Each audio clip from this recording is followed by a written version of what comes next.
यहाँ पर एक चीज़ मैं माँ बाप को भी कहना चाहूँगा जो सुन रहे हैं, कि मैं रिसेंटली डीएसपी साहब, माशाल्लाह मेरे एक बड़े अच्छे दोस्त हैं डीएसपी साहब, तो उन्होंने रिसेंटली नाश्ते पे इनवाइट किया। वहाँ 3 डीएसपी बैठे हुए थे, दो और, टोटल 3। तो मैं उनकी बातें सुन रहा था कि क्राइम्स बढ़ रहे हैं ये और वो। तो मैंने उनसे एक बात पूछी, मैंने कहा ये सारे जो क्राइम्स हैं इनकी रूट कॉज क्या है, खसूसन नौजवान नस्ल में जो क्राइम्स बढ़ रहे हैं। उन्होंने बड़ी अच्छी बात की। उन्होंने कहा कि जिन पेरेंट्स के अपने बच्चों से रिलेशन स्ट्रांग नहीं है, ज़्यादातर वो बच्चे क्राइम्स करते हैं। और ये बड़ी पते की बात उन्होंने की।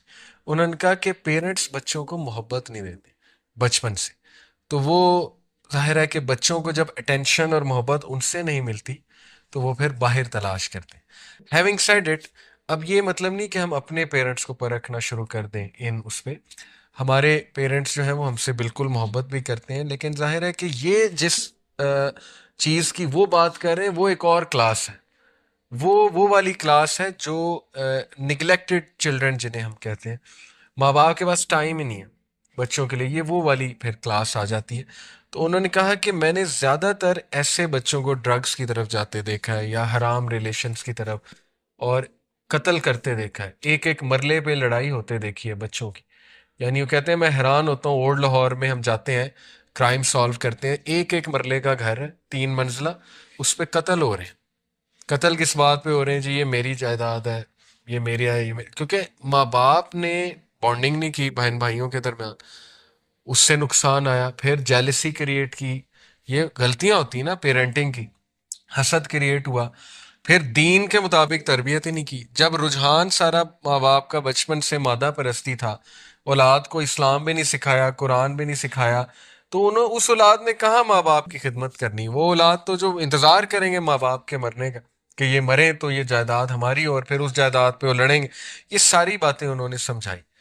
तो बात असल में है कि जितनी फैमिली स्ट्रांग है, जितना फैमिली यूनिट स्ट्रांग है, याद रखें, उतना मामला अच्छा है। तो अगर किसी की लाइफ में कोई कमी आ गई है, ये जितनी मैं बातें कर रहा हूँ, तो अब वो नेगेटिव ना सोचे, वो बल्कि ये सोचे कि जो कमी मेरी जिंदगी में रह गई है वो मैंने अपने बच्चों के लिए नहीं आने दी। ये पॉजिटिव सोच है। ठीक है। इस पर गम करते रहना कि मैं रुल गया, मेरे लाइफ में कमी थी, ये नेगेटिव सोच है, इससे कोई सलूशन नहीं निकलेगा। बल्कि अब आप ये सोचें कि इंशाल्लाह जब मेरी शादी होगी कल को, तो मैं अपना फैमिली यूनिट स्ट्रांग बनाऊं, और मैं अपनी फैमिली पे खास तवज्जो दूंगा, उन्हें दीन की तालीम दूंगा अपने बच्चों को। जो हो गया सो हो गया, उसको भूलें और आगे बढ़ने की इंशाल्लाह जो है कोशिश करें। तो coming back to the topic, मैं बात कर रहा था कि ये जो दुनियावी सो कॉल्ड मोहब्बत, जिसे मैं लस्ट कहूँगा, इन्फैटुएशन कहूँगा, अटैचमेंट कहूँगा, उसको अल्लाह ने तशबीह किससे दी है? मकड़ी के जाले से, कि ये फ्रेल है और ये गिर जाएगा, ये सहारा गलत पकड़ा है तुमने। रिलाय करने वाली ज़ात अल्लाह थी, तुमने इंसान पे रिलाय कर लिया, सारी रिलायंस इंसान पे कर ली, और अल्लाह को इग्नोर करके एक इंसान की इबादत शुरू कर दी। इबादत ही है ना, extreme attachment, extreme love, extreme humility for the other person, ये तो इबादत हो गई। तो इस्लाम तो आया इसलिए था कि इंसानों की इबादत से निकाल के तुम्हें रब की इबादत कराए, और वही असल आज़ादी है, वही असल फ्रीडम है। लेकिन अफसोस के बॉलीवुड ने जो मैसेज दिया, मैं बहुत इसके अगेंस्ट हूँ। बॉलीवुड के जो, जाहिर है ज़्यादातर मूवीज़ हैं, उनका जो मैसेज गया पास्ट में भी हमारी यूथ को, कि मोहब्बत इश्क बस ये मकसद है, और एक दूसरे से अटैचमेंट ये मकसद हयात है। तो यूथ को समझना चाहिए, अकल के नाखून लेने चाहिए और सीखना चाहिए। एक्सपीरियंसेस से सीखना ज़िंदगी को बामकसद बनाता है।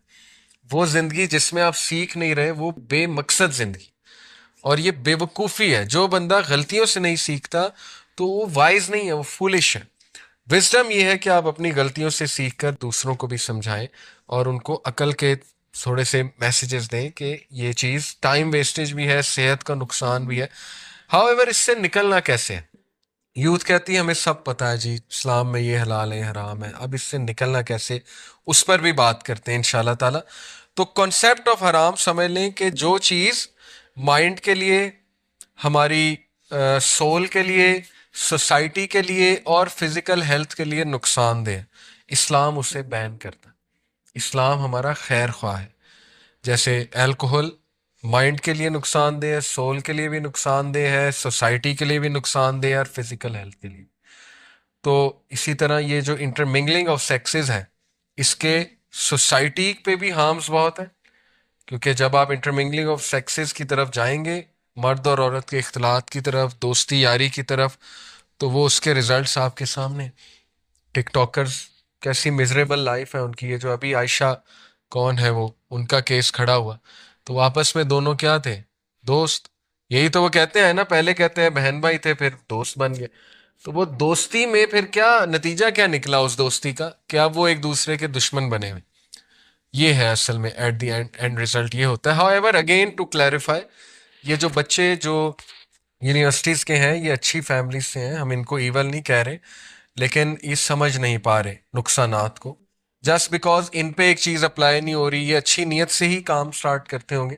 इनकी नीयत ये होगी कि मैं बस दोस्ती, एक मेरी नीयत अच्छी है कि मैं अगले की मदद भी करूं या अगली की मदद करूं, लेकिन वो बात कहीं और पहुंच जाती है जिसके असरात वो नहीं देख पाते। जस्ट बिकॉज आपको एक असर नहीं नज़र आ रहा, इसका ये मतलब नहीं है कि वो चीज़ दूसरे पे अप्लाई नहीं हो रही। आपको नहीं पता कि जिससे आप दोस्ती लगाए हुए उसकी अटैचमेंट आपसे हो सकती, आप उसे ट्रबल में डाल रहे, आपकी हो सकता है ना हो। फिर कई ऐसे वाकयात हैं कि वो बात बहुत ही गलत साइड पे चली जाती। ऐसा भी होता है कि लड़के एक्सप्रेस करते हैं जब लड़कियों से, तो लड़कियां आगे से कहती हैं हमने तो तुम्हें हमेशा दोस्त समझा है या भाई समझा है। फिर वो लड़का गुस्से में आके रिवेंजफुल हो जाता है। कितना होता है ऐसा? मैं कई लोगों को अपनी यूनिवर्सिटी लाइफ में जानता हूं कि जब उन्हें रिजेक्शन आई, वो रिवेंजफुल हो गए। तो फिर नुकसान तो हो गया। ये सारे नुकसानात हमें क्यों नहीं नजर आ रहे? इसलिए इस्लाम ही हमारा ज़ाब्ता हयात है, सोल्यूशन है। अल्लाह के नबी सल्लल्लाहु अलैहि वसल्लम की जो तालीमात है, अहकामात हैं, वो हमारे लिए बेस्ट है।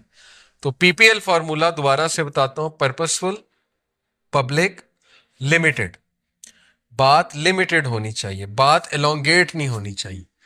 बात अगर ज्यादा बढ़ गई तो फिर स्लिप होने के चांसेस भी बढ़ जाते हैं। ये सारा का सारा मामला है। इसको फॉलो करते हुए आप ऑपोजिट जेंडर से इंटरेक्ट कर सकते हैं।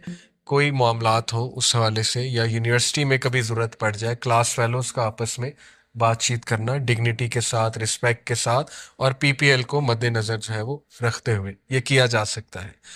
तो बाकी तो हया की बात है। मैं समझता हूँ कि यूथ को अगर हया की तरफ लाया जाए, तलकीन की जाए, तो इंशाल्लाह वो इन खराफात से निकल सकते हैं।